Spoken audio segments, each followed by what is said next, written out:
This is the town I love, a neighborhood of family and friends. You know how we do, Southside Chicago, Yes, baby. sir. And right here at the heart of it all is where everyone comes together, the Barbershop.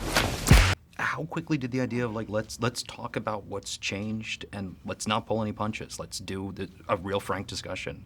Well, I think that was always, the premise of the Barbershop. It's a place where you can let loose, but, the key was to have a story that was contemporary, a story that really, resonated and felt like we were really in Southside Chicago, because barbershops on the south side of Chicago are dealing with the things that we're dealing with in the movie every day. So we wanted to just have a movie that felt like right now and contemporary and ready to go, and I think that's what we achieved. Yeah, I think that was the only reason why, we waited so long to make sure that we didn't look like we were doing a money grab. Like, it was just like, oh, we had this franchise, let's just do another one for the heck of it. But, we know that this movie has a degree of importance and an authenticity to it that you want it to be funny yet, real. And so, the story came along just right with Calvin's son being at the age of where he was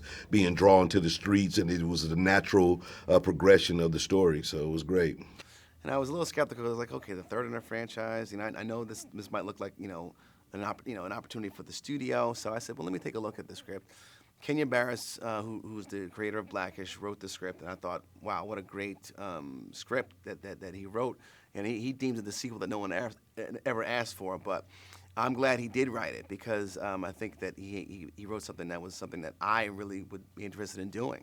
One of the really neat things is the merging of the beauty shop and the barbershop, and I like that it's not the plot of the film, it's just something that happened, and from the beginning of the movie, it just moves on from there. Yeah. It's done really well.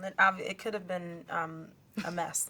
But it's done really, really well and in a respectful way. Like, the heated discussions that happen are still in a very respectful manner and funny. So it's like, this is the Barbershop, the next cut, it gives you, and the movies themselves give you a peep into the world of what's going on in the community.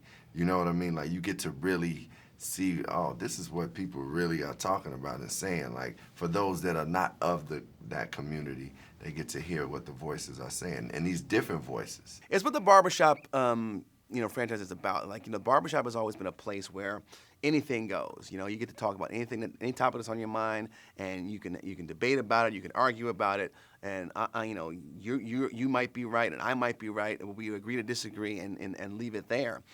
So I think that's what people expect from the Barbershop franchise, is to not hold any punches. It also shows America that, black people are not a monolith. We all have, individual thoughts about, who's, is Barack Obama a great president or isn't he? Should we protect Bill Cosby? Should we not talk crap about R. Kelly? And I think that, the bigger issue that we're tackling in this movie is the gun violence and the gang violence that takes place in the inner city of Chicago. You really can't do a movie nowadays that's set there and not talk about those things. It's the real Barbershop. You might get lectured, but most of the time you're gonna get comments. That's what you're gonna get in the real Barbershop. If you got an issue, you're gonna get a lot of comments.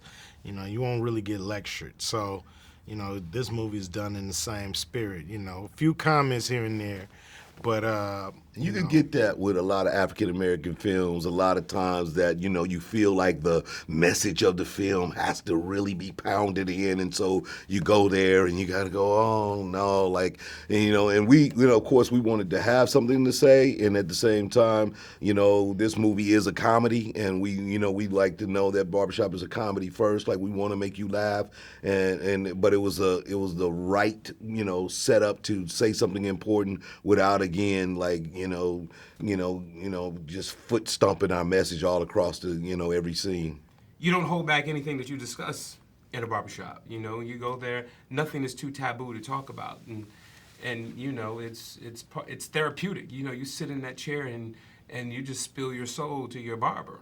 you know, who listens and, you know, gives you advice, and as well as anybody else that's sitting in there waiting to get a cut or sitting in a chair getting a cut. You know, whether you take that advice, you take that advice with a grain of salt. You know, it's like, okay, am I going to use this? Am I going to do what this old man told me to do, or I don't know. People want to come to the movie and they want to be entertained. So I wanted to make sure, first and foremost, that the movie was going to be funny. So we make sure we cast really funny people: J.B. Smoove, Regina Hall, Dion Cole, Lamorne Morris, and really make sure that they were able to take this, what was a good script, and elevate it. Plus, you know, when people are laughing, you can slip in the truth.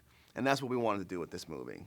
We laughed a lot. It's so good to be able to go to work and have long days, Yeah. but laugh most of the day. That's true. Laugh and eat. Yeah, laugh and eat. It's true. What's great is, like, each movie stands alone. So even if you didn't see the first two, you can sit right through this one and feel like you haven't missed a beat. And, you know, the movies are great because they blur the lines between reality and, you know, fiction. And so I just think they always have a great tone to them. And, you know, you can always revisit the Barbershop, you know, as long as you give enough time to let enough celebrities clown themselves in the media, you can always come back and do another Barbershop. I got so much love for everybody in this neighborhood. Turn that up! Yeah, this gotta be some of my best work. I bet you he won't be talking back to his mama no more. Gave him that George Jefferson. No.